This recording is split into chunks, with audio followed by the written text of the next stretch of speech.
তো আজকের ক্লাসে মূলত আমরা যেই টুলটা ব্যবহার করে ডিজাইন শিখতে যাচ্ছি সেই টুলসটা সম্পর্কে আজকে আমরা আলোচনা করব। সেই টুলসটা সম্পর্কে আমরা আজকে পরিচিতি লাভ করবো, ঠিক আছে? তো আজকে মূলত আমাদের ক্লাসের মূল টপিক হচ্ছে টুলস পরিচিতি। আজকে আমরা টুলস সম্পর্কে জানবো যে কোন টুলসটা ব্যবহার করে বেসিক্যালি আমরা ডিজাইন করতে পারবো। তো এই কোর্সটা শেষে আমরা সবাই যেন মোবাইল দিয়ে প্রফেশনাল লেভেলে ডিজাইন করতে পারি। এর জন্য এই টুলস এর ভিতরে যে অপশন গুলো রয়েছে বা যে ফিচার গুলো রয়েছে সমস্ত জিনিস আমাদের জানতে হবে, বুঝতে হবে। যদি আমরা সেই টুল বা ফিচার গুলো সম্পর্কে ভালো করে বুঝতে পারি, তাহলে আমরা নিঃসন্দেহে সুন্দর সুন্দর ডিজাইন বা প্রফেশনাল লেভেলের মতো ডিজাইন করতে পারবো। তো আমরা প্রথমত যে টুলসটা শিখবো সেই টুলসটা হচ্ছে আমরা প্লে স্টোরে চলে যাব। তো প্লে স্টোরে গেলে অনেকেই আপনারা জানেন, অনেকের ফোনে হয়তো আছে, বা যাদের ফোনে নাই তারা প্লে স্টোরে গিয়ে পিক্সেল ল্যাব লিখে সার্চ করবেন। আমরা একদম অ্যাপস এর ভিতর যে পিক্সেল ল্যাবটা আছে আমরা সেইটা ব্যবহার করেই শুরু করব। সো যাদের ফোনে অন্য পিক্সেল ল্যাব আছে কোনো সমস্যা নেই, আপনারা আপনাদেরটাও ব্যবহার করতে পারবেন। আর যাদের ফোনে একদমই নাই তারা এই পিক্সেল ল্যাব অ্যাপসটি ইনস্টল করে ফেলবেন। তো এইটা মূলত হচ্ছে মোবাইল দিয়ে ডিজাইন করার জন্য একটি অ্যাপস। যেমন আমরা কম্পিউটারে ডিজাইন করার জন্য আমরা সফটওয়্যার ব্যবহার করি, ঠিক তেমনি মোবাইলে ডিজাইন করার জন্য আমাদের একটা অ্যাপস ব্যবহার করতে হবে। সেই অ্যাপসটার নাম হচ্ছে পিক্সেল ল্যাব। ওকে। সো যখন আমরা এই পিক্সেল ল্যাব অ্যাপসটি ওপেন করলাম, সো তখন আমাদের সামনে একটা মেইন ইন্টারফেস চলে এসেছে। এই যে একটা ইন্টারফেস দেখতে পাচ্ছেন, এই ইন্টারফেসের মধ্যে দুইটা পার্ট আছে। একটা পার্ট হচ্ছে একদম উপরের দিকে, খেয়াল করে উপরের দিকে রয়েছে। আর একটা পার্ট হচ্ছে নিচে রয়েছে। আর মাঝখানে একটা অংশ দেখা যাচ্ছে, আমি যদি কালারটা চেঞ্জ করে দিই মাঝখানের অংশটার, এই যে মাঝখানে যে অংশটা আমরা দেখতে পাচ্ছি এইটা মূলত হচ্ছে আমাদের আর্টবোর্ড, বা এইটা আমাদের হচ্ছে ড্রয়িং বোর্ড, আর্টবোর্ড, বা হচ্ছে যেটাকে বলেন আপনার, যেটার মধ্যে আমরা মূলত আমাদের ডিজাইনটা করব। এই আর্টবোর্ডের উপরে আছে একটা ফিচার, নিচে আছে একটা ফিচার, রাইট? উপরে যেটা আছে সেইটা সম্পর্কে আমরা জানবো, নিচে যেটা আছে সেই বিষয়গুলো সম্পর্কে আমরা জানবো, ঠিক আছে? তো আমরা স্টেপ বাই স্টেপ যাবো। সো এই অ্যাপসটা সম্পর্কে মূলত আজকে আমরা ইন ডিটেলস কথা বলবো। সো পুরো ক্লাসটা সবাই মনোযোগ সহকারে দেখবেন এবং প্রত্যেকটা টুলস এর নাম, প্রত্যেকটা টুলস এর কাজ ভালো করে আইডেন্টিফাই করবেন। আর যারা জানেন তারা তো জানেনই, আর যারা জানেন না তারা অবশ্যই ভালো করে দেখার চেষ্টা করবেন। ওকে। প্রথমেই যদি আমি আসি ইন্টারফেস, যেটা আমরা সরাসরি দেখতে পাচ্ছি। ইন্টারফেস ইন্টারফেসের মধ্যে যেটা আমি বললাম যে প্রথমে উপরের দিকে একটা মেনু বার আছে যেখানে অনেকগুলো মেনু আছে, আর নিচের দিকে একটা মেনু বার আছে যেখানে অনেকগুলো টুলস আছে। So, প্রথমে আমরা শুরু করব টেক্সট টুল নিয়ে। টেক্সট টুল আমাদের ডিজাইনের জন্য একটা টেক্সট খুবই ইম্পর্টেন্ট। প্রথমে আমরা কথা বলবো টেক্সট টুল নিয়ে। টেক্সট টুলটা আসলে কি জিনিস, কিভাবে টেক্সট অ্যাড করতে হয়, সেই টেক্সটটাকে কিভাবে এডিট করতে হয়, সেটার ফন্ট কিভাবে চেঞ্জ করতে হয়, সেটার কালার কিভাবে চেঞ্জ করতে হয়, সেটার সাইজ কিভাবে চেঞ্জ করতে হয়, কিভাবে আমরা সেই টেক্সটের অ্যালাইনমেন্ট ঠিক করব, লেটার স্পেসটা আমরা কিভাবে ঠিক করব, লাইন স্পেসটা কিভাবে ঠিক করব, আমরা সেই টেক্সটের মধ্যে স্ট্রোক কালার কিভাবে দিব, শ্যাডো কিভাবে দিব, আমরা টেক্সটের নিচে ব্যাকগ্রাউন্ড কিভাবে দিব, অপাসিটি কতটুকু রাখবো, এই যে টেক্সট রিলেটেড যা কিছু আছে সব সবকিছুর কাজ হচ্ছে টেক্সট টুলের। তাহলে এই জায়গায় টেক্সট টুল কোথায় আছে সেটা আমাদের বুঝতে হবে। সো টেক্সট টুলটা আমরা দুই জায়গা থেকে আনতে পারি। একটা হচ্ছে একদম সবার উপরে, যদি আপনি দেখেন সবার উপরে একটা প্লাস চিহ্ন দেখা যাচ্ছে, একদম উপরের দিকে কর্নারে খেয়াল করবেন, ডিলেট বাটনের একদম উপরে একটা প্লাস আইকন। এই প্লাসের উপর ক্লিক করলে আমরা প্রথমেই একটা লেখা দেখতে পাবো, সেটা হচ্ছে টেক্সট। আশা করি সবাই দেখতে পাচ্ছেন। এই টেক্সটের উপর আমি যখন ক্লিক করব তখন এরকম একটা টেক্সট বক্স আমার এখানে চলে আসবে। টেক্সট বক্স, এটাকে বলছি আমরা টেক্সট বক্স। এই টেক্সট বক্স থেকে আমরা লিখতে পারি। পাশাপাশি আমরা আরেকভাবে টেক্সট বক্স নিয়ে আসতে পারি, সেটা হচ্ছে একদম আমি যদি এটা ডিলিট করে দিই, এই টেক্সট বক্স গুলো ডিলিট করে দিই, এই যে আমি নিচে যদি এ লেখা যে চিহ্নটা রয়েছে এ, এর উপরে যদি আমি ক্লিক করি তাহলে দেখেন এখানেও নিচে একটা প্লাস চিহ্ন আছে টেক্সট লেখা। এই প্লাস চিহ্নের উপর ক্লিক করলে আমার আর্টবোর্ডের উপরে একটা টেক্সট বক্স চলে আসলো। এখন এই টেক্সট বক্সের উপর আমি যদি ডাবল ক্লিক করি, আঙ্গুল দিয়ে দুইবার ট্যাপ করি, তাহলে আমার সামনে আর্টবোর্ডটা ওপেন হয়ে যাবে, অর্থাৎ টেক্সট বক্সটা ওপেন হয়ে যাবে। সেই টেক্সট বক্সের মধ্যে আমি লিখতে পারবো, আমি চাইলে বাংলা লিখতে পারবো, আমি চাইলে ইংলিশও লিখতে পারবো। আমার কিবোর্ড থেকে আমি যদি বাংলা চেঞ্জ করি তাহলে বাংলা চলে আসবে, আমার ইংলিশটা রাখলে ইংলিশ থাকবে। সো আমি বাংলা ইংলিশ কিবোর্ড থেকে এখানে ইজিলি লিখতে পারবো। তাহলে এইটা হচ্ছে আমাদের টেক্সট টুল। আমরা কিভাবে টেক্সট অ্যাড করব সেটা প্রথমে আমরা দেখছি। তো ধরেন আমি এখানে একটা টেক্সট অ্যাড করলাম, এটার নাম হচ্ছে বাংলাদেশ। তার মানে আমার আর্টবোর্ডের উপরে একটা টেক্সট চলে আসলো। এখন আমাকে কি করতে হবে, এই টেক্সটটাকে এডিট করতে হবে। আমি এই টেক্সটটাকে কিভাবে এডিট করব, আমি প্রথমত এই টেক্সটটার ফন্ট চেঞ্জ করব। তাহলে টেক্সটের ফন্ট চেঞ্জ করতে গেলে আমাকে স্ক্রল করে ফন্টে চলে আসতে হবে, আমাকে ফন্ট বুঝতে হবে। তাহলে এই যে এবি লেখা, এবি চিহ্নটার আইকনটার নিচে লেখা আছে ফন্ট। প্রত্যেকটা আইকনের নিচে দেখবেন ইংলিশে নামগুলো লেখা আছে। তাহলে আমি যদি ফন্টে ক্লিক করি তাহলে এখানে কিছু ডিফল্ট ফন্ট আছে।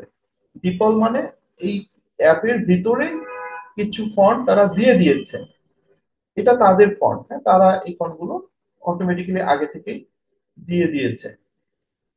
সো আপনি চাইলে এই ফন্ট গুলো এখান থেকে একটা একটা করে ক্লিক করে দেখতে পারেন, এখানে বিভিন্ন ক্যাটাগরি বিভিন্ন রকম ফন্ট আছে। এখানে অনেক রকম ফন্ট আছে, যদি আপনি চেঞ্জ দেখেন চেঞ্জ করতে পারবেন। এই যে একটা ফন্ট, আমি যদি আবার আরেকটা দেই তাহলে দেখবেন যে এই যে একটা ফন্ট, এটাকে আমি একটু কপিতে ক্লিক করি, তাহলে আবার যদি আমি ফন্টে যাই তাহলে আরেকটা ফন্ট যদি আমি দেই, এই যে এটা একটা ফন্ট। সেরকম অসংখ্য ফন্ট রয়েছে। তার মানে আমরা একটা টেক্সট অ্যাড করার পর প্রথম কাজ হচ্ছে সেই টেক্সটটার একটা ফন্ট চেঞ্জ করা, একটা সুন্দর ফন্ট দেয়া। একটা ডিজাইনের 50% কাজ করে দেয় একটা ফন্ট। যত সুন্দর ফন্ট সিলেকশন করবেন আপনার ডিজাইনটা তত সুন্দর হবে। সো ফন্ট সিলেকশনটা খুব ইম্পর্টেন্ট। এরপর ফন্ট সিলেকশন করার পর আমাদের ডিজাইনের সাথে ম্যাচ করে কালার কম্বিনেশন করে একটা সুন্দর কালার দিতে হবে। তো আমার ব্যাকগ্রাউন্ড কালারের উপর নির্ভর করবে আমি টেক্সটার কালারটা কি দিব। আমার ব্যাকগ্রাউন্ড কালারটা যদি লাইট হয় তাহলে আমার টেক্সটার কালারটা হবে ডিপ।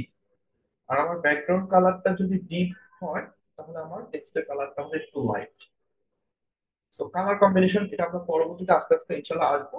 আজকে জাস্ট শুধু আমরা টুলস গুলো সম্পর্কে একটু দেখে নিই। সো আমরা এই টেক্সটার যদি কালার চেঞ্জ করতে চাই তাহলে আমরা কালার সেকশনে চলে যাব। কালার সেকশন থেকে আমরা চাইলে এখানে কালার চেঞ্জ করে দিতে পারি। এখানে অসংখ্য কালার আছে, এই যে কালার গুলো দেখলে আপনারা বুঝতে পারবেন এখানে বিভিন্ন রকম কালার আছে। ঠিক আছে, এই কালার গুলো আমরা এখানে চেঞ্জ করতে পারবো। বাট এখানে কালার যখন চেঞ্জ করবো তখন ওই যে বললাম কালার কম্বিনেশন, কালার কন্ট্রাস্ট, এই জিনিসগুলো নিয়ে আমরা পরে আসবো। যেমন দেখেন এই যে আমি একটা কালার দিলাম, এটা হচ্ছে একটা লাইট কালার। এখন আমার ব্যাকগ্রাউন্ডটা হচ্ছে লাইট, আমি টেক্সটটাও দিলাম লাইট, তার মানে কি টেক্সটের ভিজিবিলিটিটা কমে যাবে, টেক্সটটা হালকা দেখা যাবে। বাট আমি যদি টেক্সটটা অনেক বেশি হচ্ছে হাইলাইট করতে চাই তাহলে আমাকে ওই ধরনের কালার যে আপনার হচ্ছে কন্ট্রাস্ট আছে সেই অনুযায়ী আমাকে চেক করতে হবে। অর্থাৎ আমি যদি এখানে ব্ল্যাক দেই, এই ব্যাকগ্রাউন্ডের উপর যদি আমি ব্ল্যাক দেই আর একটা হোয়াইট দিয়েছি আর একটা কালার দেই, তাহলে আপনারা কন্ট্রাস্ট জিনিসটা বুঝতে পারবেন।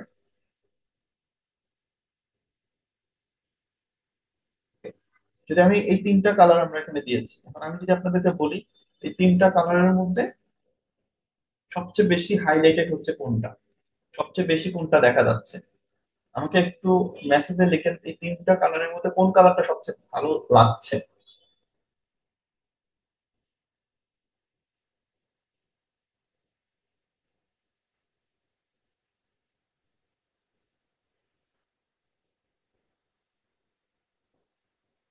তার মানে কি আমাকে এমন কালার দিতে হবে যেটা হাইলাইটেড হবে। আর আমার টেক্সটের কালার যদি আমি এই ব্ল্যাক না দিয়ে এই কালারের উপরে আমি কালারটা দিলাম, ধরেন এই কালার, হচ্ছে আমি একটা কালার দিলাম, ধরেন এরকম একটা কালার দিলাম, তাহলে কি টেক্সটটা অত বেশি হাইলাইটেড হবে না বা দেখা যাবে না। তো সাদাটা বেশি হাইলাইট হচ্ছে, কালোটা কালো হাইলাইট হচ্ছে, ইয়েলোটা মোটামুটি হাইলাইট হচ্ছে। তো এই ধরনের কালার কম্বিনেশন গুলো আমরা পরবর্তীতে ইনশাল্লাহ আসবো। তো এখন আমরা যেটা দেখলাম যে কালারটা কিভাবে আমরা চেঞ্জ করবো। তার মানে একটা টেক্সট অ্যাড করার পর আমরা ফন্ট চেঞ্জ করা শিখলাম, কালার চেঞ্জ করা শিখলাম। পরবর্তীতে আমরা এগুলোর আরো অ্যাডভান্স শিখবো, কিভাবে কালার তৈরি করতে হয়, কিভাবে কালার কম্বিনেশন তৈরি করতে হয় সেটা। এবার আসেন সাইজ, এই লেখাটার সাইজ কতটুকু হবে। সো এই সাইজটা আমরা দুই ভাবে কমাতে পারি। আপনি যদি টেক্সট বক্সটা খেয়াল করেন, টেক্সট বক্সের একদম কর্নারে একটা আইকন আছে, এটাকে আঙ্গুল দিয়ে ধরে আপনি ছোট বড় করতে পারবেন। আঙ্গুল দিয়ে যদি আঙ্গুলটা একটু নড়াচড়া করেন তাহলে দেখবেন যে এটা ছোট বড় করতে পারছেন। পাশাপাশি আপনি যদি নিচের দিকে খেয়াল করেন, এখানে একটা সাইজ অপশন রয়েছে। এই সাইজ অপশন থেকে আপনি চাইলে এটার সাইজটা কমাতে পারবেন, বাড়াতে পারবেন। তো আপনি সাইজটা কতটুকু রাখতে চান সেই অনুযায়ী আপনি এখান থেকে এটাকে কন্ট্রোল করতে পারবেন। ঠিক আছে, এটাকে আপনি এখান থেকে কন্ট্রোল করতে পারবেন যে আপনি আপনার টেক্সটের সাইজটা কতটুকু রাখবেন। এরপর আমি যদি আসি অ্যালাইনমেন্ট, আমরা যদি একটা টেক্সটের অ্যালাইনমেন্ট ঠিক করতে চাই, কিভাবে অ্যালাইনমেন্ট ঠিক করব। তো আমাদেরকে অ্যালাইনমেন্ট ঠিক রাখতে হবে। অ্যালাইনমেন্ট হচ্ছে একটা টেক্সটের সৌন্দর্য বৃদ্ধি করে। ধরেন এই টেক্সটটা এখানে, এই টেক্সটটা এখানে, আবার এই টেক্সটটা হচ্ছে এখানে। এখন কি জিনিসটা দেখতে ভালো লাগছে? মোটেও জিনিসটা দেখতে কিন্তু ভালো লাগছে না। বাট আমরা যদি এই তিনটাকে একটু অ্যালাইনমেন্ট করে দিই, ধরেন আমি এটাকে প্রথমত সেম সাইজ করে দিচ্ছি, তারপর এটাকে যদি আমরা এখন এলোমেলো আছে তো আমরা এটাকে অ্যালাইনমেন্ট করবো। অ্যালাইনমেন্ট মানে কি, এই যে শুরুটা যেন সমান থাকে। এটা চাইলে আমরা একটা সিস্টেমে ঠিক করতে পারি, সেটা হচ্ছে একদম উপরের দিকে দেখবেন একটা গ্রিড আইকন আছে, গ্রিড, এটাকে বলে গ্রিড আইকন, মানে যেটা জানালার মতো দেখা যাচ্ছে উপরে উইন্ডো, এই যে এই আইকনটা, এই আইকনটার নাম হচ্ছে গ্রিড আইকন। এখানে যখন ক্লিক করব তাহলে অনেকগুলো লাইন চলে আসবে। তারপর নিচের দিকে আমি জানালার উপর ক্লিক করলে এই লাইনগুলো আমি মুভমেন্ট করতে পারবো, অর্থাৎ সরাতে পারবো। তো আমি যদি একটা লাইন ধরে একদম সামনে নিয়ে আসি তাহলে এটা সামনে চলে আসবে। দেন আমি এটাকে আবার গ্রিডের উপর টাচ করলে আমি এটাকে ব্যবহার করবো। তারপর এই যে লাইন বরাবর আমি এগুলোকে সোজা করে রেখে দিব। তাহলে কি হবে, আমার অ্যালাইনমেন্টটা একদম পারফেক্টলি সোজা থাকবে, শুরুটা একদম সোজা হয়ে গেল। তো এইটাকে বলছি আমরা অ্যালাইনমেন্ট। সো একটা ডিজাইনের এই অ্যালাইনমেন্টটা খুবই ইম্পর্টেন্ট। আমরা যদি অ্যালাইনমেন্ট ব্যবহার করে ডিজাইন করি তাহলে আমাদের ডিজাইনটা পারফেক্ট থাকবে। ধরেন আমাদের একটা ডিজাইন আছে যেটার উপরের দিকে এতটুকু জায়গা রাখতে হবে, ডানে এতটুকু, নিচে এতটুকু জায়গা রাখতে হবে, আবার এই দিকে এতটুকু জায়গা রাখতে হবে। তার মানে কি, এই যে বাকিগুলো আমরা ডিলিট করে দেবো, এই যে ক্রস চেনে ক্লিক করলে বাকিগুলো চলে যাবে। তো এখন যদি আমি আবার উইন্ডোতে ক্লিক করি তাহলে আমাদের চতুর্দিকে একটা গ্রিড লাইন চলে আসলো। সো এইটাকে বলছি আমরা স্পেস, এই স্পেসটা আমরা বাড়তি রাখবো। আমাদের ডিজাইনটা হবে এই স্পেসের ভেতরে, এর বাইরে চলে যাবে না, এই যে এর বাইরে কখনোই কোনো কিছু যাবে না। সমস্ত লেখা, সমস্ত টেক্সট, ডিজাইন সবকিছু এর ভেতরে থাকবে। তো যখন আপনি এরকম ভাবে গ্রিড লাইন ব্যবহার করে ডিজাইন করবেন তখন আপনার ডিজাইনের কোনো কিছু কেটে যাবে না, কোনো কিছু বাদ পড়বে না, দেখতেও সুন্দর লাগবে। আপনি যখন টেক্সটটা শুরু করবেন এখান থেকে, আপনি একটা আইকন ব্যবহার করবেন, নিচে লেখা দিবেন এখানে, তো সবকিছু আপনার এই গ্রিড লাইনের ভেতরে থাকবে, তখন গ্রিড লাইনের বাইরে যাবে না, সেটা দেখতে অনেক ভালো লাগবে। বাট কোনোটা যদি এরকম হয় যে আপনার এদিকে একটা লাইনে বের হয়ে গেছে, এদিকে একটা গেছে, তখন অনেক সময় দেখা যাবে এত কাছাকাছি চলে গেছে যে আপনার সেভ করার পর দেখবেন যে আপনার সাইডে অংশ কেটে যাচ্ছে, ওই জিনিসটা তখন দেখতে সৌন্দর্য হয় না। তো আমরা ডিজাইন করার সময় সবসময় এরকম চারদিকে চারটা গ্রিড লাইন দিয়ে আমরা ডিজাইন করার চেষ্টা করব। সো এই গ্রিড লাইন ব্যবহার করে আমরা চাইলে অ্যালাইনমেন্ট করতে পারি। পাশাপাশি এখানে আপনি যদি নিচের দিকে খেয়াল করেন, এখানে অনেকগুলো অপশন পাবেন আপনার এই টেক্সটটাকে এডিট করার জন্য। এই টেক্সট, এই যতগুলো টুল আপনি এখানে দেখতে পাচ্ছেন, এই সব কিছু হচ্ছে শুধুমাত্র এই টেক্সটটাকে এডিট করার জন্য। তো এখানে আপনি কপি কপি আছে, টু ফ্রন্ট টু ব্যাক, মানে টু ফ্রন্ট টু ব্যাক হচ্ছে উপরে নিচে, টু ফ্রন্ট মানে উপরে, টু ব্যাক মানে নিচে। এরপর পজিশন টুল আছে, মানে কোথায় পজিশন করতে চান, ডান দিকে বাম দিকে উপরে নিচে, এটা হচ্ছে পজিশন টুল। এরপরে রিলেটিভ পজিশন মানে একদম উপরে, একদম নিচে, একদম ডানে, একদম বামে, মাঝখানে, এখান থেকে আপনি পজিশন করতে পারবেন। সাইজ আমরা দেখলাম। প্যাডিং হচ্ছে কোনো অংশ যদি একদম ডানে কেটে যায়, এদিকে যদি চলে যায়, সো এটা আমরা প্যাডিংটা বাড়িয়ে কমিয়ে দিতে পারবো। এরপর আমরা কালার দেখলাম। এরপরে টেক্সচার, টেক্সচারটা আমরা পরে দেখবো। এটা হচ্ছে একটা টেক্সট ডিজাইনের জন্য অ্যাডভান্স জিনিস। কিভাবে টেক্সটের মধ্যে আমরা টেক্সচার ইউজ করব, কোথায় গেলে আমরা টেক্সচার গুলো পাবো, সেই টেক্সচার কখন, কোন ধরনের টেক্সচার কোন ধরনের ডিজাইনে ব্যবহার করতে হয়, সেটা আমরা পরবর্তীতে দেখবো। এরপর অপাসিটি, আমরা এই টেক্সটার অপাসিটি কতটুকু রাখবো, সেখান থেকে আমরা অপাসিটিটা কন্ট্রোল করতে পারবো।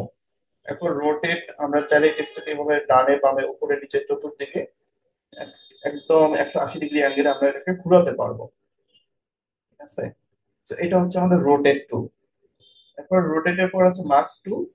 মার্কস টুলটা হচ্ছে মূলত কোনো কিছু ক্রপ করার জন্য, শেপ তৈরি করার জন্য অনেক ক্ষেত্রে এটা ব্যবহার হয়। এটা আমরা পরবর্তীতে দেখবো।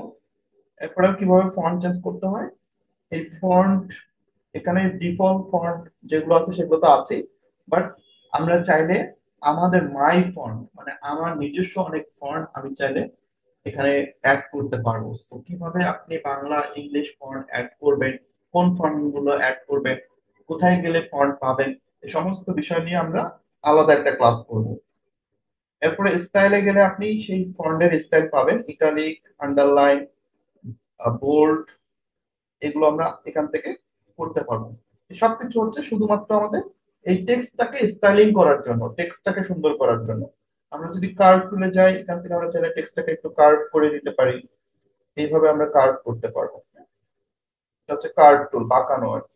এরপরে ব্যাকগ্রাউন্ড, আমি যদি টেক্সটের নিচে ব্যাকগ্রাউন্ড দিতে চাই, এইটাকে জাস্ট এনাবেল করে আমি কালার চেঞ্জ করলেই টেক্সটের নিচে একটা ব্যাকগ্রাউন্ড তৈরি হবে।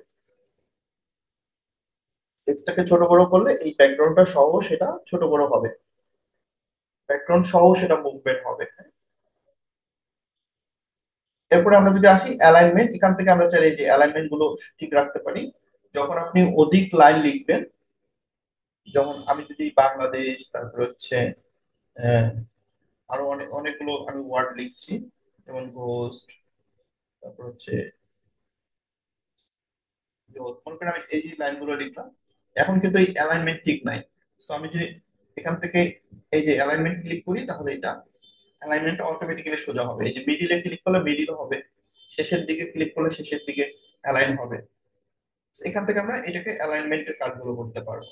এরপরে লাইন স্পেস, আমরা লাইন স্পেসটা কতটুকু রাখতে চাই টেক্সটের, এটা লাইন স্পেস বা লেটার স্পেস আমরা বলতে পারি, একটা লেটার আর একটা লেটারের মাঝখানে কতটুকু গ্যাপ থাকবে, এটা আমরা এখান থেকে কন্ট্রোল করতে পারবো। সো এটা মূলত লেটার স্পেস যেটা থাকে সেটাই রাখা ভালো। লাইন স্পেস তো আমরা এখান থেকে কন্ট্রোল করতে পারবো, একটা সেন্টেন্স থেকে আরেকটা সেন্টেন্সের মাঝখানে কতটুকু গ্যাপ থাকবে, এটা আমরা হচ্ছে লাইন স্পেস, এখান থেকে আপনি লাইন স্পেসটাকে কন্ট্রোল করতে পারবেন। ওকে, সো অ্যালাইন দেখলাম, লাইন স্পেস দেখলাম। আমরা এরপরে আসি স্ট্রোক। স্ট্রোক কালারটা এখানে যদি আপনি একটু দেখেন যে টেক্সটে এখন যে কালারটা আছে এইটা মূলত হচ্ছে ফিল কালার। কালার দুই ধরনের, এটা একটু নোট করবেন, সবাই মনে রাখবেন। কালার দুই ধরনের, একটা হচ্ছে স্ট্রোক কালার আর একটা হচ্ছে ফিল কালার। এখন যে কালারটা আছে এটা হচ্ছে ফিল কালার। এই ফিল কালারে যদি আমরা স্ট্রোক কালার অ্যাড করতে চাই, তাহলে স্ট্রোকে এসে অন করে দিলে দেখবেন যে ওইটার বাহিরে একটা লাইন তৈরি হয়েছে। এইটাকে আমরা চাইলে ছোট বড় করতে পারবো, এই যে স্ট্রোকটা বাড়িয়ে কমিয়ে দেখতে পারি। তাহলে এটাকে স্ট্রোকটা তখন বাড়বে কমবে, এখান থেকে আমরা স্ট্রোক অ্যাড করতে পারি। কতটুকু রাখতে চান এখান থেকে আপনি সেটা কন্ট্রোল করতে পারবেন। এটা হচ্ছে মূলত জাস্ট আমাদের এই টেক্সটটাকে ডিজাইন করার জন্য, টেক্সট এডিট শিখতেছি আমরা, টেক্সটটাকে কিভাবে এডিট করব। এরপরে এখান থেকে শ্যাডো, আপনি যদি শ্যাডো অন করে দেন তাহলে দেখবেন যে টেক্সটের নিচে একটা হালকা শ্যাডো তৈরি হবে। আপনি যদি এই দুটো টেক্সটের মধ্যে খেয়াল করেন, আমি এইটা ডিলিট করে দিই, এই যে এইটাতে কোনো শ্যাডো নাই, আর এইটার নিচে একটা শ্যাডো আছে, স্পষ্টভাবে বোঝা যাচ্ছে। একটাতে শ্যাডো আছে, একটাতে শ্যাডো নাই। সো এটা হচ্ছে শ্যাডো। সেই শ্যাডোটা আপনি এখান থেকে কন্ট্রোল করতে পারবেন যে শ্যাডোটা কতটুকু রাখতে চান। এখানে দেখবেন যে আপনার এই যে একটা লাইন তৈরি হবে, এই লাইন থেকে আপনি অপাসিটিটা কন্ট্রোল করতে পারবেন, রেডিয়াসটা কন্ট্রোল করতে পারবেন যে কতটুকু রেডিয়াস রাখতে চান। দূরত্ব, রেডিয়াস মানে কি দূরত্ব। আপনি চাইলে শ্যাডোর কালার চেঞ্জ করতে পারেন, এখানে বিভিন্ন কালারের শ্যাডো দেবে। তবে সাধারণত স্ট্যান্ডার্ড হচ্ছে ব্ল্যাক কালার, শ্যাডো সবসময় ব্ল্যাক কালারের হয়। তো শ্যাডো ব্ল্যাক কালারের দেওয়াই ভালো। তো আপনি এখান থেকে ব্ল্যাক কালারের শ্যাডো ব্যবহার করবেন। ওকে, এরপর হচ্ছে ইনার শ্যাডো। ইনার শ্যাডো হচ্ছে ভিতরের দিকে। ইনার শ্যাডোটা হচ্ছে ভিতরের দিকে। আমি যদি একটা সাপোজ এখান থেকে একটা ইয়েলো কালার নিই, তাহলে দেখবেন যে ভিতরের দিকে একটা কালার আসবে। তখন আপনি এই শ্যাডোটা অফ করে দেন, এই শ্যাডোটা আমি অফ করে দিই। তাহলে দেখবেন যে ইনার শ্যাডো যখন দিব তখন এই শ্যাডোটা ভিতরের দিকে তৈরি হবে, রেটের একদম ভিতরে। তো ভিতরের দিকে যে শ্যাডোটা তৈরি হয় এটা হচ্ছে ইনার শ্যাডো। তো ইনার শ্যাডো দিলে তখন কালারটা একটু পরিবর্তন হয়, আমাদের অরিজিনাল কালারটা তখন একটু পরিবর্তন হয়। তো আপনারা এখান থেকে এগুলো কন্ট্রোল করে দেখতে পারবেন, এটা আলাদা একটা টেক্সটের স্টাইল তৈরি হয় ইনার শ্যাডো দিলে। যেরকম একটা আলাদা স্টাইল তৈরি হবে তখন, দুইটা কালারের মধ্যে কম্বিনেশন হবে, যেরকম একটা কালার কম্বিনেশন তৈরি হবে ইনার শ্যাডো দিলে। হ্যাঁ, গ্রেডিয়েন্ট কালারের মতো। আমরা আপাতত এটা অফ রাখছি। এরপর হচ্ছে অ্যাম্বোস। অ্যাম্বোসটা দিলে এটা যেটা হয় যে একটু 3D স্টাইলে এটা কাজ করে। এটার অ্যাঙ্গেল অনুযায়ী আপনাকে দিতে হবে, অ্যাঙ্গেল কতটুকু রাখতে চান। এটার অ্যালাইনমেন্টও আপনি ঠিক করতে পারেন, পরবর্তীতে আমরা এগুলো দেখবো। তবে অ্যাম্বোসটা যেটা হচ্ছে যে মোবাইলের ক্ষেত্রে এই অ্যাম্বোসটা অত বেশি ভালো কাজ করে না, বা এটা দিলে অনেক সময় টেক্সটের কোয়ালিটি নষ্ট হয়।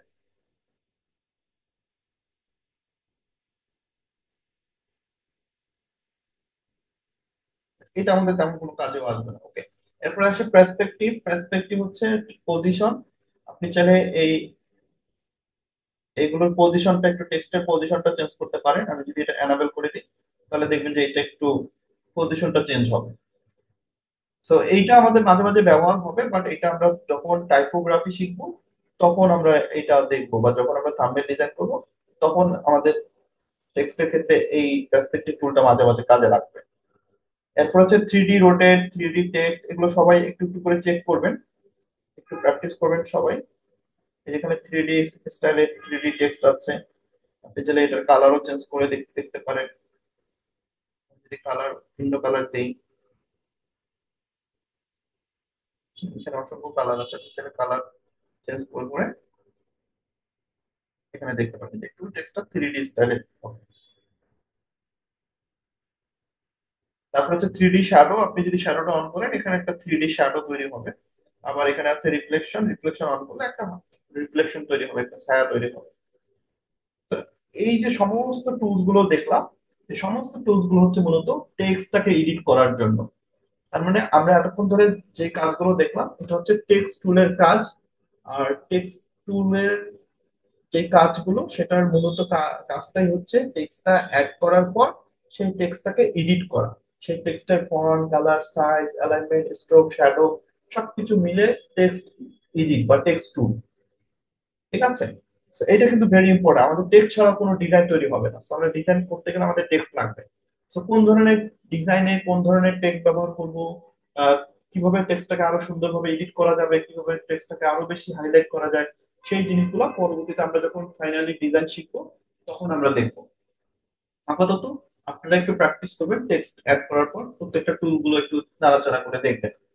ওকে, এবার আসেন ফন্ট ম্যানেজমেন্ট। যেটা আমি প্রথমে আপনাদেরকে বললাম যে এই টেক্সট টুলের ক্ষেত্রে ফন্ট ম্যানেজমেন্ট, এখানে কিছু বিল্ড ইন ফন্ট দেয়া আছে, মানে অটোমেটিক্যালি কিছু ফন্ট দেয়া আছে যেটা আমি একটু আগে আপনাদেরকে দেখালাম। আমি যদি দেখাই আবারও, এই যে আমি একটা টেক্সট লিখলাম, ধরেন বাংলা এবার লিখলাম, দেন আমি যদি ফন্টে যাই, এবার দেখেন এখানে সমস্ত ফন্ট হচ্ছে ইংলিশে, এখানে কোনো বাংলা ফন্ট নাই। রাইট? সো তখন আমাদের কি করতে হবে, এই যে মাই ফন্টস এক্সেপশন থেকে গিয়ে এখানে আমাদের বাংলা ফন্ট ডাউনলোড করে বাংলা ফন্ট, কাস্টম ফন্ট যুক্ত করতে হবে। ফন্টের একটা ফোল্ডার যুক্ত করতে হবে। তো আমি ফন্টের ফোল্ডার আপনাদেরকে দিয়ে দিব, আপনারা সেই বাংলা ফন্ট ইনস্টল করবেন। তো এটা আমি পরবর্তীতে নেক্সট ক্লাসে দেখাই দিব। ফন্ট নিয়ে আপনাদেরকে চিন্তা করতে হবে না, আমি সবকিছু বলে দিব। থাম্বনেলে কোন ফন্ট ইউজ করবেন, সোশ্যাল মিডিয়ায় কোন ফন্ট ইউজ করবেন, পোস্টারে কোন ফন্ট ইউজ করবেন, এ টু জেড আমরা সবকিছু দেখবো, এবং কোথায় গেলে আমরা সেই ফন্ট পাবো, পুরো ফন্টের কালেকশন আমার কাছে যা আছে সবকিছু আপনাদেরকে দিয়ে দেবো ইনশাআল্লাহ। তার মানে এই ঝামেলা, ফন্ট ম্যানেজমেন্টের ঝামেলাটা আমাদের গেল। আমরা পরবর্তী ক্লাসে ফন্ট ম্যানেজমেন্ট নিয়ে একটা ক্লাস করবো, যেখানে কাস্টম ফন্ট ডাউনলোড করে আমরা অ্যাড করা শিখবো। আচ্ছা, এবার আসি ইম্পোর্ট টুল। একটা ডিজাইন করার সময় আমাদের অনেক কিছু ইম্পোর্ট করতে হবে গ্যালারি থেকে। গ্যালারি থেকে অনেক কিছু নিয়ে আসতে হবে। ইম্পোর্ট মানে কি? এই ডিজাইনে আমাদেরকে নিয়ে আসতে হবে, সেটা ছবি হতে পারে, সেটা স্টিকার হতে পারে, সেটা কোনো শেপ হতে পারে। হ্যাঁ, যে কোনো জিনিস আমাদেরকে ইম্পোর্ট করতে হবে। তো তখন আমরা কিভাবে ইম্পোর্ট করবো? আচ্ছা, আমি গ্রিড লাইন গুলো উঠাই দিই এখন, আমার গ্রিডের দরকার নেই এখন। সো এটার জন্য, ইম্পোর্ট টুলের জন্য আমরা এই যে সরাসরি যখন মাঝখানে ক্লিক করব, এর পরের যে একদম মাঝখানে যে টুলটা, এই মাঝখানে টুলটাতে ক্লিক করলে আমাদের এখানে উপরের দিকে ইম্পোর্ট নামে একটা অপশন চলে আসবে, যেটাতে লেখা আছে ইম্পোর্ট। তো এই ইম্পোর্টে যদি আমি ক্লিক করি, তাহলে আমার গ্যালারি চলে আসবে। এই গ্যালারি থেকে আমি সবকিছু ইম্পোর্ট করতে পারবো। আমার গ্যালারিতে যে ছবি পিএনজি যা আছে, আমি এখান থেকে চাইলে সরাসরি ইম্পোর্ট করে নিয়ে আসতে পারবো। ঠিক আছে, ধরেন আমি এই ছবিটা ইম্পোর্ট করবো। তো আমি ছবিটাতে ক্লিক করে ওকে করে দিলে এই ছবিটা আমার আর্টবোর্ডের উপর চলে আসবে। এরপর আমি এটাকে ছোট বড়, এই কর্নার ধরে আমি এটাকে ছোট বড় করতে পারি, এটার পজিশন অনুযায়ী আমি এটাকে বসিয়ে দিতে পারি। তাহলে এটা হচ্ছে আমাদের ইম্পোর্ট। আমি নট অনলি ছবি, আমার গ্যালারিতে যা থাকবে আমি যে কোনো জিনিস এখানে নিয়ে আসতে পারি। আমার যদি একটা স্টিকার প্রয়োজন হয়, আমার যদি একটা ইমেজ প্রয়োজন হয়, আমি চাইলে এটাকে ইম্পোর্ট করে এখানে নিয়ে আসতে পারবো। কারণ আমার এই যে এই পাতাটা দরকার, তো আমি পাতাটা নিয়ে আসি, এই যে এখানে আমি পাতাটা ইজিলি নিয়ে আসতে পারবো। এটাকে ছোট বড় করে আমি এখানে পজিশন অনুযায়ী রেখে দিতে পারবো। তার মানে এটা হচ্ছে আমাদের ইম্পোর্ট টুল। গ্যালারি থেকে যে কোনো ইমেজ, যে কোনো স্টিকার, শেপ, হোয়াট এভার যেটা আমাদের প্রয়োজন, সেইটা আমরা সরাসরি ইম্পোর্টে ক্লিক করে আমরা ইম্পোর্ট করতে পারবো। ঠিক আছে। আরেকটা জায়গা থেকেও ইম্পোর্ট করা যায়, সেটা হচ্ছে এই যে প্লাসে ক্লিক করে ফ্রম গ্যালারি। আপনি যদি উপরের দিকে প্লাসে ক্লিক করেন, এই ফ্রম গ্যালারিতে ক্লিক করলে এটাও গ্যালারিতে চলে যাবে। সেখান থেকে আপনি ইজিলি যে কোনো জিনিস ইম্পোর্ট করে এখানে নিয়ে আসতে পারবেন। ইম্পোর্ট করে আপনি এখানে নিয়ে আসতে পারবেন। তার মানে ইম্পোর্টটা আমরা দুই ভাবে করতে পারি, একটা হচ্ছে প্লাসে ক্লিক করে ফ্রম গ্যালারি, আবার একটা হচ্ছে এই যে মাঝখানে টুলে ক্লিক করে ইম্পোর্ট, এখান থেকে আমরা ইম্পোর্ট করতে পারি। ঠিক আছে, এটা হচ্ছে আমাদের ইম্পোর্ট টুল। তাহলে আমরা টেক্সট টুল দেখলাম, ফন্ট ম্যানেজমেন্ট বললাম, ইম্পোর্ট টুল দেখলাম। এবার আসেন লেয়ার সিস্টেম। লেয়ার জিনিসটা কি? এই যে আমরা ছবিগুলো নিলাম, এই যে এইখানে একটা পাতা নিলাম, এখানে একটা ছবি নিলাম, এই প্রত্যেকটা জিনিস হচ্ছে একটা করে লেয়ার। এই লেয়ার গুলোকে আমরা কিভাবে কন্ট্রোল করব? লেয়ার প্যানেলটা কোথায় থাকবে? সো লেয়ার প্যানেলটা আছে হচ্ছে একদম উপরের দিকে। এই যে দেখেন থ্রি ডট, তিনটা ডট দেখা যাচ্ছে উপরের কর্নারে। এই তিনটা ডটের একদম নিচে যদি আপনি খেয়াল করেন একটা অংশ, এটাকে বলে লেয়ার প্যানেল। এই লেয়ার প্যানেলে ক্লিক করলে আপনি লেয়ার প্যানেলটা দেখতে পারবেন। আমরা এখন পর্যন্ত দুইটা লেয়ার নিয়েছি, একটা ছবির লেয়ার, একটা পাতার লেয়ার, দুইটা লেয়ার। এই দুইটা লেয়ারের মাঝে যদি খেয়াল করেন, দেখবেন যে এখানে অনেকগুলো অপশন রয়েছে। একটা হচ্ছে আহ তালার মতো আইকন। এই তালার মতো আইকনে যদি আমি ক্লিক করি, তাহলে এটা হচ্ছে লক আইকন, এটা লক হয়ে যাবে। আমি এরপর আঙ্গুল দিয়ে যতই ঘষি না কেন, আমার এই লেয়ার গুলো নড়াচড়া করবে না, কারণ এটা লক হয়ে গেছে। আনলক করবো কিভাবে? জাস্ট তালার উপর ক্লিক করলে আমার আনলক হয়ে যাবে। আমি ডিলিট করতে চাইলে ডিলিটে ক্লিক করলে এই লেয়ারটা ডিলিট হয়ে যাবে। এরপর চোখের মতো একটা আইকন আছে, আমি যদি এটার উপর টাচ করি, তাহলে আমার লেয়ার গুলো হাইট হয়ে যাবে। এটা হচ্ছে হাইট টুল। সেখান থেকে হাইট হয়ে যাবে। আমি যদি আবার অন করি, তাহলে আবার অন করতে পারবো। সো আমরা লেয়ার প্যানেল নিয়ে কথা বলছিলাম। সো লেয়ার প্যানেলে আমরা দেখলাম কিভাবে লেয়ারকে লক করতে হয়, আনলক করতে হয়, হাইড করতে হয়, রাইট?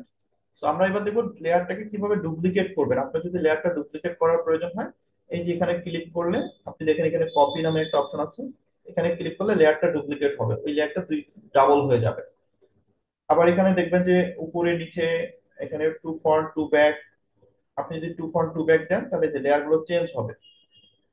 উপরে লেয়ারটা নিচে চলে আসবে, নিচে লেয়ারটা উপরে চলে যাবে। ঠিক আছে, এভাবে আপনি এখান থেকে উপরে নিচে করতে পারবেন, লেয়ারটাকে একদম উপরে নিয়ে যেতে পারবেন, একদম নিচে নিয়ে যেতে পারবেন। পাশাপাশি আরেকভাবে নিতে পারেন, সেটা হচ্ছে লেয়ারের একটু ডান সাইডে খেয়াল, বাম সাইডে খেয়াল করবেন যে কিছু ডট ডট আছে, দুটো দুটো করে ডট ডট সাইডে দেখা যাচ্ছে। এই ডট ডটের উপর আঙুল দিয়ে চেপে ধরে আমি চাইলে লেয়ারটাকে নিচে নিয়ে আসতে পারি, আবার লেয়ারটাকে আমি উপরে নিয়ে যেতে পারি। যদি কখনো আমার এরকম হয় লেয়ার উপরে নিচে নিতে হয়, সেক্ষেত্রে আমি এখান থেকে কন্ট্রোল করতে পারবো। সো আমাদেরকে মাথায় রাখতে হবে যে এইটা হচ্ছে আমাদের লেয়ার প্যানেল, আমরা যতগুলো লেয়ার নিব সবগুলো এখানে থাকবে। এখান থেকে আমরা লেয়ার গুলোকে কন্ট্রোল করব, যখন যেটা প্রয়োজন হবে সেটাকে আমরা সামনে রাখবো। আমরা চাইলে হাইড করে রাখতে পারি, আমরা চাইলে লক করে রাখতে পারি। যেটার কাজ শেষ হবে সেটা লক করে দেবো। ধরুন এই যে ছবিটা, এই ছবিটা আমি পজিশন অনুযায়ী বসিয়ে দিলাম। এখন আমার কাজ হচ্ছে এই লেয়ারটাকে লক করে দেয়া। তাহলে কি হবে, আমি এই যে যতই ওর উপরে ঘষাঘষি করি, আমার নিচের লেয়ারটা শুধু নড়াচড়া করছে, এই লেয়ারটা কিন্তু আর নড়াচড়া করবে না, কারণ এটা লক হয়ে গেছে। এগুলোকে আমরা শুধু মুভমেন্ট করতে পারবো। So, আমাদের কাজের সুবিধার্থে আমরা এই লেয়ার গুলোকে লক আনলক করে কাজ করব, ঠিক আছে। So, এটা হচ্ছে আমাদের লেয়ার প্যানেল। এবার আসেন ইমেজ এডিটিং টুল। এই যে ইমেজটা আমরা নিয়েছি, এই ইমেজটাকে আমরা কিভাবে এডিট করতে পারি। অনেক সময় আমাদের এই ইমেজটার ক্রপ করতে হবে। So, আমরা ক্রপ টুলে চলে যাব, এখান থেকে আমার যদি প্রয়োজন হয় আমি চাইলে এটাকে ক্রপ করে নিতে পারি, ঠিক আছে। এরপর হচ্ছে আমার যদি রোটেট করতে হয়, আমি এখান থেকে যে রোটেট করতে পারবো, আমি রোটেট করতে পারি। আবার এখানে রোটেট টুল আছে, সেটা দিয়েও আমি রোটেট করতে পারি। ব্যাকগ্রাউন্ড রিমুভ করতে চাইলে ব্যাকগ্রাউন্ড রিমুভ করতে পারবেন। আপনার যদি হোয়াইট ব্যাকগ্রাউন্ড হয় সেক্ষেত্রে আপনি পিক্সেল আপ দিয়েও রিমুভ করতে পারবেন। বাট আপনার যদি অন্যান্য ব্যাকগ্রাউন্ড হয় সেক্ষেত্রে আপনি এখান থেকে করতে পারবেন না। আচ্ছা, পাশাপাশি এখানে কিছু অপশন রয়েছে। আপনি যদি এই যে এখানে খেয়াল করেন, একদম সাইডে ব্রাইটনেস, তারপরে কন্ট্রাস্ট, এই এই এই জিনিসগুলো হচ্ছে মূলত আপনার রোটেট, এগুলো হচ্ছে ইমেজ এডিটিং এর জিনিস। অর্থাৎ আমি যদি ব্রাইটনেসে যাই, এই যে এখান থেকে আমি ব্রাইটনেস কন্ট্রোল করতে পারবো ব্যাকগ্রাউন্ডের। এখান থেকে আপনি এই যে ব্যাকগ্রাউন্ডের ইমেজ যদি নেন সেটাও আপনি হচ্ছে এডিট করতে পারবেন। তো এইটার যে ইমেজটা, এটা ক্রপ করা, রোটেট করা, ব্যাকগ্রাউন্ড রিমুভ করা, সবকিছু আপনি ইজিলি করতে পারবেন। আবার এখান থেকে আপনি করতে পারবেন অপাসিটি কমানো বাড়ানো। হ্যাঁ, এখান থেকে কালার ফিল্টার, আপনি চাইলে এই যে কালার চেঞ্জ করতে পারবেন। কালার ফিল্টার থেকে আপনি যে যে কোনো কালার দিতে পারবেন, কালার ম্যাচ করার জন্য। এটা পরবর্তীতে দেখবো কালার ফিল্টার।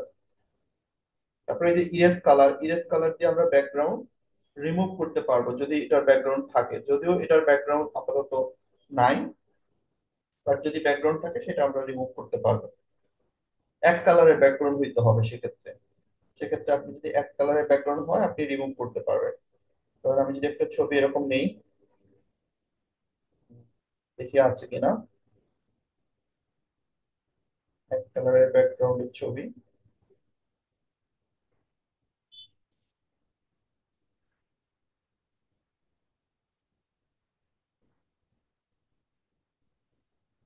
না, এরকম ছবি নাই, বাট থাকলে আপনি ইজিলি দেখাতে পারতাম।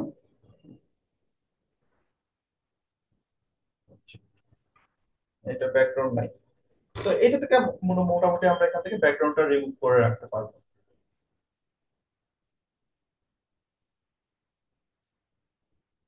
ওকে, এটা এটা গেল আমাদের হচ্ছে ইমেজের ব্যাপার, কিভাবে ক্রপ করবেন, কিভাবে কন্ট্রাস্ট কালার এগুলো ঠিক করবেন।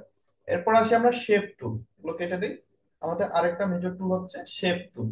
শেপ টুল থেকে আপনি কিভাবে শেপ দিবেন, কালার, বর্ডার, শ্যাডো দিবেন। এই যে এখানে যদি আপনি আসেন, এখানে শেপ নামে একটা অপশন আছে। এখানে আসলে আপনি বিভিন্ন টাইপের শেপ পাবেন, স্কোয়ার, রাউন্ড, বিভিন্ন টাইপের আপনি শেপ পাবেন। এই শেপ গুলো ব্যবহার করে আপনি ডিজাইন করতে পারবেন, বা আমাদের ডিজাইন করার সময় এই শেপ গুলো প্রয়োজন হবে। এই শেপ গুলোকে আমরা বিভিন্ন ভাবে ব্যবহার করতে পারি। তাহলে শেপ টুলে যাওয়ার পর ধরেন আমি একটা শেপ নিলাম, যেরকম একটা শেপ আমরা নিলাম। এই যে কর্নার গুলো ধরে আমি এটাকে বড় ছোট করতে পারবো, ডানে বামে করতে পারবো। তো আমি শেপটা নেওয়ার পর এখানে যদি একটু নিচের দিকে আসি, এখানে অনেকগুলো কালার আছে। আমি চাইলে এটার কালার প্যানেল থেকে কালার নিতে পারি। ধরুন আমি একটা কালার নিলাম, রেড কালার নিলাম, একদম লাইট রেড। ব্যাকগ্রাউন্ড কালারটাকে আমি আপাতত হোয়াইট রাখি। তো এই যে রেড কালারটা নিলাম, এবার এই লেয়ারটাকে ধরেন আমি লক করে দিলাম। আমার এই লেয়ারটা লক হয়ে গেল। আবার আমি লেয়ার প্যানেল থেকে, সরি, শেপ থেকে আমি আরেকটা শেপ নিলাম। দেন এই শেপটাকে ধরে আমি এটার মিডিলে বসিয়ে দিই। দেন এটার কালার যদি দিই, তাহলে এখান থেকে আমি একটা কালার দিচ্ছি, গ্রিন কালার দিই, একদম লাইট গ্রিন দিতে পারি।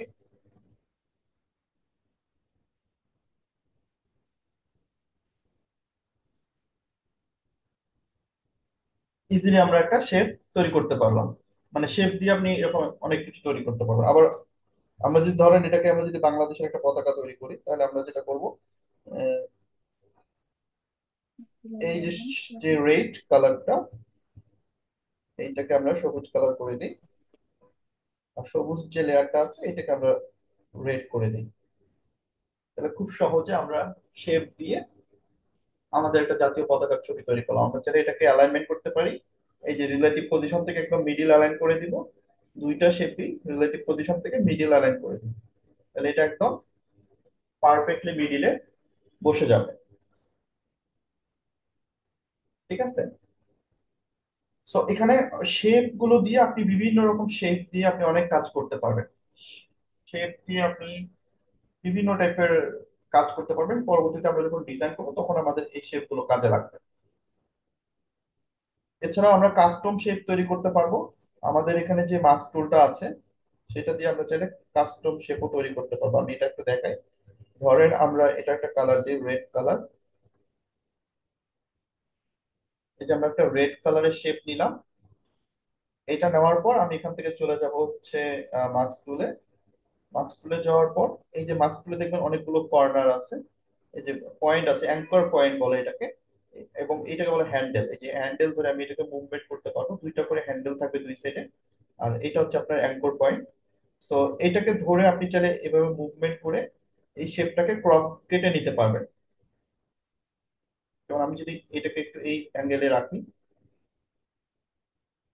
দেন আমি এটা নিচের অ্যানাবেলটা অ্যানাবেল করে দিই, তাহলে দেখবেন যে এটা কেটে গেছে। এরপর হ্যান্ডেল ধরে আপনি চাইলে এটাকে আরো, এটার এই যেভাবে আরো কেটে নিতে পারবেন সুন্দর করে, আপনার পারফেক্টলি আপনি আপনার মতো করে কেটে নিতে পারবেন। দেন এই এই শেপটা যে আমরা কাটলাম, এখন আমরা চাইলে এই শেপটাকে ধরে আমরা যে কোনো ডিজাইনে বসিয়ে দিতে পারি, বা উপরে নিচে অনেক ডিজাইনে দেখবেন যে এই ধরনের শেপ ব্যবহার করা হয়। তাহলে আমাদের খুব সুন্দর একটা শেপ তৈরি হয়ে গেল, তাই না? খুব অল্প সময়ের ভিতরে আমরা খুব সুন্দর একটা শেপ তৈরি করলাম। সো মাস্ক টুলটা দিয়ে এই ধরনের আমরা অনেক সুন্দর সুন্দর শেপ তৈরি করতে পারবো। ঠিক আছে। তো এটা আমরা পরবর্তীতে আরো দেখবো। আপনি চাইলে এটাকে আরো ডানে ডানে বামে উপরে ঘোরাতে পারেন। ঘুরিয়েও আপনি যদি মনে করেন যে এটা এই সাইডে ব্যবহার করবেন, আরো বড় করতে চান, ছোট করতে চান, যে কোনো ভাবে আপনি এটাকে ব্যবহার করতে পারবেন। আপনি এই দিকে ওদিকেও ব্যবহার করতে পারেন। ঠিক আছে। আপনার ডিজাইনের প্রয়োজনে আপনার যেদিকে প্রয়োজন আপনি সেই দিকে ঘুরিয়েই আপনি এটা ব্যবহার করতে পারবেন। এই জাস্ট খালি ঘুরাবেন, ঘুরে আপনার যদি উপরে দিতে হয় আপনি উপরে দিবেন।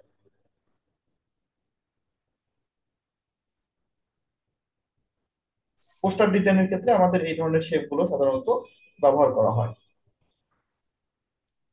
তো এটা গেল আমাদের শেপ টুল।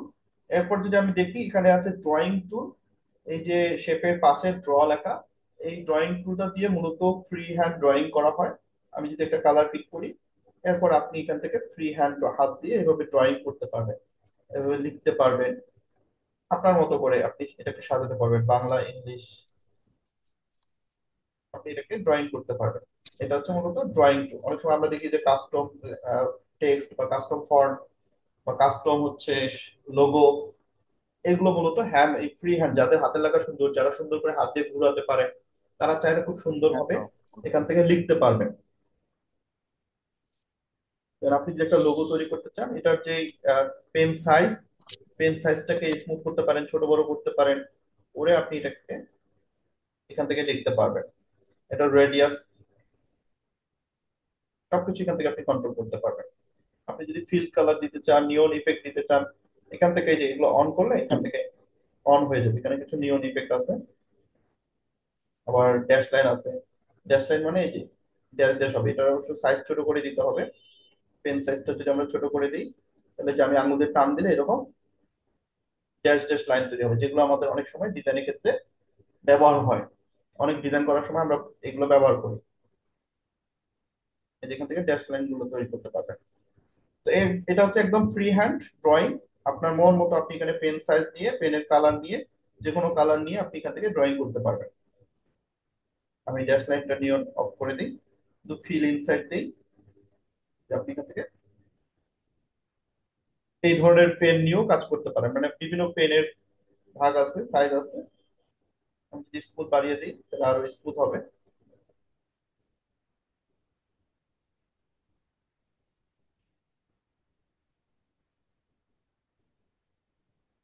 ওকে।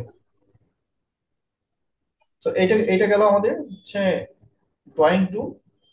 এই ড্রয়িং টুলটা দিয়ে আমরা মূলত কাস্টম অনেক কিছু ড্র করতে পারবো, তো এটা আমরা পরবর্তীতে দেখবো। এবার আসেন একদম ব্যাকগ্রাউন্ড টুল। আমাদের এই যে লাস্টে যে অংশটা, এটা হচ্ছে মূলত আমাদের ব্যাকগ্রাউন্ড টুল। আমরা যদি সরাসরি ব্যাকগ্রাউন্ড হিসেবে আমাদের গ্যালারি থেকে কোনো কিছু নিয়ে আসতে চাই, এই যে ব্যাকগ্রাউন্ডে এসে আমি যদি গ্যালারিতে চলে যাই, ফ্রম গ্যালারি, গ্যালারি থেকে আমি যে কোনো ব্যাকগ্রাউন্ড আমি এখান থেকে নিয়ে আসতে পারবো। কোনো কিছুকে যদি আমি ব্যাকগ্রাউন্ড হিসেবে ব্যবহার করতে চাই, আমি চাইলে এখান থেকে সরাসরি সেই ব্যাকগ্রাউন্ডটাকে নিয়ে আসতে পারবো। ধরেন এই যে এটা আমার একটা ব্যাকগ্রাউন্ড হিসেবে থাকবে, আমি চাইলে এটাকে ক্রপ করেও নিতে পারি। এটা আমার একটা ব্যাকগ্রাউন্ড হিসেবে সরাসরি এখানে চলে আসবে। তো এটা মূলত হচ্ছে আমাদের ব্যাকগ্রাউন্ড টুল, এবং এই ব্যাকগ্রাউন্ড টুলটার ব্রাইটনেস কমানো বাড়ানো এখান থেকে আমি এটা কন্ট্রোল করতে পারবো। এটা হচ্ছে নয়েজ দিতে চাইলে আমি হালকা নয়েজ অ্যাড করতে পারি। নয়েজ মানে একটু দেখবেন যে কিছু একটু চিকচিক করে, এরকম একটু গেইন বলা হয়। এটারও কাজ আছে, আমরা পরবর্তীতে দেখবো। তারপর হিউ সিচুয়েশন, এখান থেকে আমরা এটা কন্ট্রোল করতে পারবো। দেখবেন কালার চেঞ্জ হচ্ছে। তো এটা এগুলো মূলত যখন আমাদের একটা ডিজাইন ফাইনাল কমপ্লিট হয়ে যাবে, তখন এই জিনিসগুলো আমাদের ব্যবহার করতে হয়। যখন একটা ফাইনাল প্রজেক্ট রেডি হয়ে যায়, তখন সেটার কালার গ্রেডিং বা হচ্ছে কালার কারেকশন করার জন্য এই টুলগুলো আমাদের তখন কাজে লাগবে। সো এটা হচ্ছে আমাদের ব্যাকগ্রাউন্ড টুল। আমরা কিভাবে ব্যাকগ্রাউন্ড চেঞ্জ করবো বা ট্রান্সপারেন্ট ব্যাকগ্রাউন্ড কিভাবে করবো সেটাও একটু দেখাই দিই। যে কোনো একটা জিনিসের আমরা ট্রান্সপারেন্ট কিভাবে করবো। আচ্ছা, আমি এই ব্যাকগ্রাউন্ডটাকে ডিলিট করে দিই। এটা এই যে এখান থেকে আমি একটা ব্যাকগ্রাউন্ড দিলাম। এখানে দেখবেন ট্রান্সপারেন্ট নামে একটা অপশন আছে। আপনি যদি ব্যাকগ্রাউন্ডটাকে ট্রান্সপারেন্ট রাখতে চান, এই যে ট্রান্সপারেন্টে ক্লিক করে এটা ট্রান্সপারেন্ট থাকবে।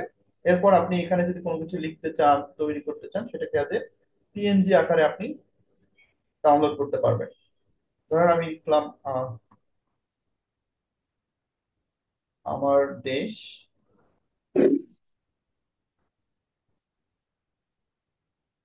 এই যে লেখাটা আমি লিখলাম, আমার দেশ। এখন এটার নিচে কিন্তু কোনো ব্যাকগ্রাউন্ড নাই, এটা কিন্তু একটা ট্রান্সপারেন্ট। এখন এটাকে যদি আমি এক্সপোর্ট করতে চাই, এই যে থ্রি ডটে ক্লিক করব। এরপরে আমাদের অবশ্য সেভ অ্যান্ড এক্সপোর্ট টুল যদি আমি দেখে একবারে দেখাই।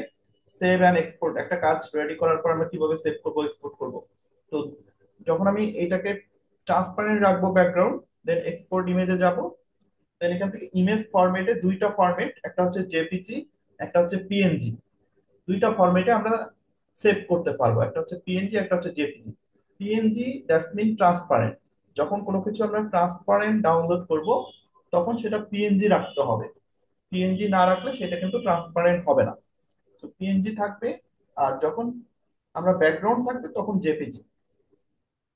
সো এখন আমরা পিএনজি এক্সপোর্ট করব, সো পিএনজি রাখবো। আর কোয়ালিটিটা সবসময় আমরা আলট্রা মোডে রাখবো।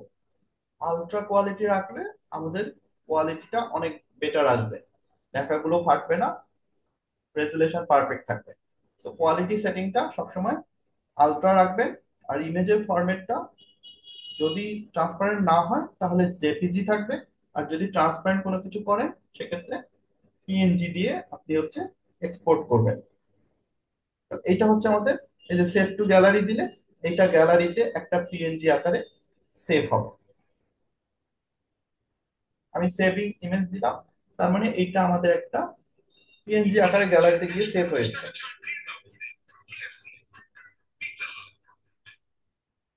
ওকে। এবার আমি যদি আমার ব্যাকগ্রাউন্ড কালারটা যে কোনো একটা ব্যাকগ্রাউন্ড কালার দিই, তাহলে আমি একটা, ওকে, আমি একটা ব্যাকগ্রাউন্ড কালার দিলাম। এখন যদি আমি আমার পিএনজিটা নিয়ে আসতে চাই, এই যে ইম্পোর্ট, ইম্পোর্ট থেকে এই যে আমার পিএনজিটা সরাসরি, এই যে আমি আমার পিএনজিটা এখানে নিয়ে আসতে পেরেছি। আচ্ছা, এটা এটা দেখেন এটা হচ্ছে কি বলে, একটা শ্যাডো আছে, কারণ আমরা যে ট্রান্সপারেন্টটা করেছিলাম এটার আমরা একদম ট্রান্সপারেন্ট করতে পারি নাই, অর্থাৎ ট্রান্সপারেন্টটা তখন কমপ্লিটলি ট্রান্সপারেন্ট হয় না। এটার ব্রাইটনেস ইস্যু ছিল কোথাও, ব্রাইটনেসটা কমানো ছিল প্রায়, যার কারণে ওটা ইয়া হয়নি।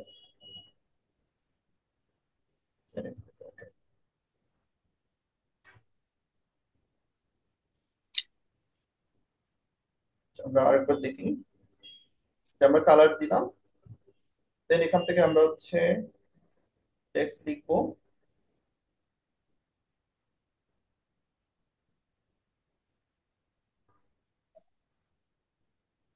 ওকে, আমরা যদি এখন পিএনজি ডাউনলোড করতে চাই এটা, তাহলে আমরা যেটা করব, প্রথমত ব্যাকগ্রাউন্ডটা ট্রান্সপারেন্ট করবো, এই যে ব্যাকগ্রাউন্ডটা ট্রান্সপারেন্ট করবো।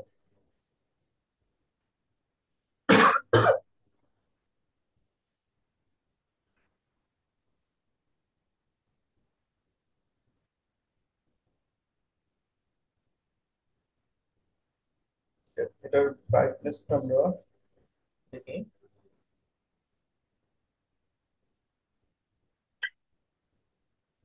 এটা সমস্যা নেই, এটার সাথে স্বাদ নেই, প্রপারলি হচ্ছে না কেন।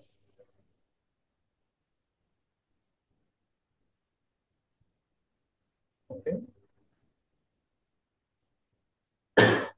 এখান থেকে আমরা হচ্ছে আলট্রা দিই,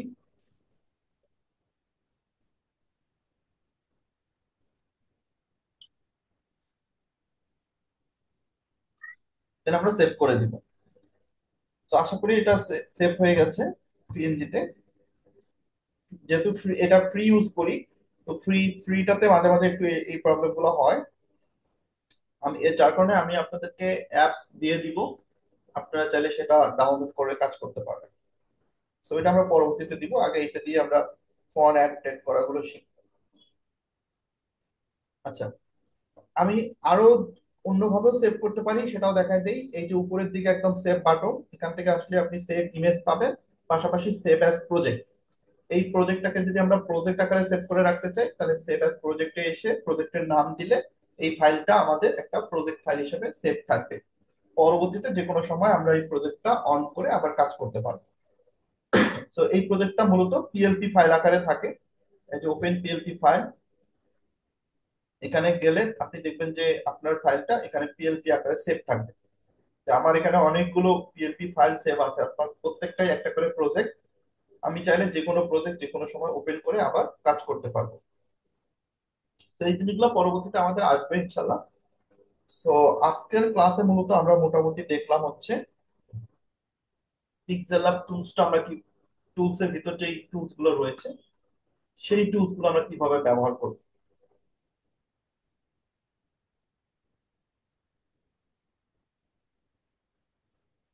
ওকে, সো আমি যদি একবার রিকল করি, প্রথমে আমরা দেখলাম ইন্টারফেস, তারপরে আমরা টেক্সট টুল দেখলাম, এরপরে আমরা ফন্ট সিলেকশন দেখলাম, ফন্ট এডিট করা সবকিছু এ টু জেড দেখলাম, ইম্পোর্ট শিখলাম, লেয়ার সিস্টেমটা আমরা দেখলাম, লেয়ার প্যানেল, ইমেজের যে এডিটিং, তারপরে শেপ টুল, ড্রয়িং টুল, আমরা ব্যাকগ্রাউন্ড সেভ, এক্সপোর্ট করা, সেভ করা, এ টু জেড মোটামুটি এই টুল স্টেপ যা যা আছে সবকিছু দেখেছি। তারপরেও আপনারা প্রত্যেকটা জিনিস পিক্সেল অ্যাপের বেসিক যে টুলস গুলো সেই সব টুলস গুলো সম্পর্কে একটু ধারণা নেবেন,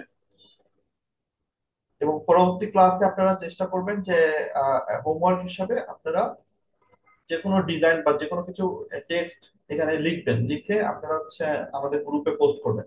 আপনি যদি কোনো কিছু ডিজাইন করতে না পারেন, অ্যাটলিস্ট আপনার নামটা লিখে আপনি সেটা সেভ করে আমাদের গ্রুপে পোস্ট করবেন। তো এই টুলস গুলো শেপ ব্যবহার করবেন আপনি। এই যে আমরা যে পতাকাটা দেখলাম, আপনি সেই পতাকাটা তৈরি করেন, শেপ দিয়ে আরো যা ফুল তৈরি করা যায়, মানুষ তৈরি করা যায়, যা যা করা যায় আপনি শেপ গুলো নিয়ে তৈরি করেন। একটু প্র্যাকটিস করবেন, মানে আজকে যে টুলস গুলো নিলাম দেখে শিখলাম, আজকে শেখা এই টুলস গুলো একবার করে আপনি বাসায় প্র্যাকটিস করবেন। হোমওয়ার্ক হিসেবে আপনি যেটা বললাম, ব্যাকগ্রাউন্ডে আপনার নাম দিয়ে আপনি সুন্দর একটা টেক্সট ডিজাইন করে আপনি দিতে পারেন, সেই টেক্সটের কালার চেঞ্জ করতে পারেন, শ্যাডো দিতে পারেন, ব্যাকগ্রাউন্ড শেপ ব্যবহার করতে পারেন। সবকিছু প্র্যাকটিস করে আপনি একটা প্রজেক্ট রেডি করে আপনি সেটা আমাদের ফেসবুক গ্রুপে পোস্ট করবেন। গ্রুপে পোস্ট করার সময় অবশ্যই হ্যাশট্যাগ ব্যবহার করবেন। আমি হ্যাশট্যাগটা দিয়ে দিয়ে দিয়েছি আপনাদের হোয়াটসঅ্যাপ গ্রুপে। আমি হচ্ছে আরেকবার একটা হ্যাশট্যাগ দিয়ে দিই, সেটা হচ্ছে মোবাইল গ্রাফিক ডিজাইন MGD, সিতে হচ্ছে ক্লাস, এটা যেহেতু 2 নম্বর ক্লাস 2 দিবেন। পোস্ট করার সময় এই হ্যাশট্যাগটা দিয়ে পোস্ট করলে আমি এই হ্যাশট্যাগটা সার্চ করলে সবার হোমওয়ার্ক গুলো পেয়ে যাব।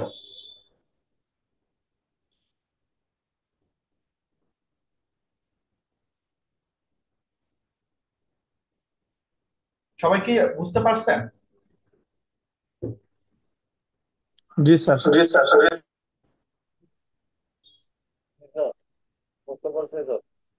ওকে, সো এটা আপনাদের হোমওয়ার্ক থাকলো, আপনারা এটা আপাতত প্র্যাকটিস করতে থাকেন। আর নেক্সট ক্লাস থেকে আমরা ডিজাইন শুরু করে দেবো, মানে প্রজেক্ট ওয়াইজ আমরা হচ্ছে ডিজাইন করব। তো আজকে আমরা যে টুলস গুলো দেখলাম সেই টুলস গুলো আপনারা হচ্ছে প্র্যাকটিস করবেন।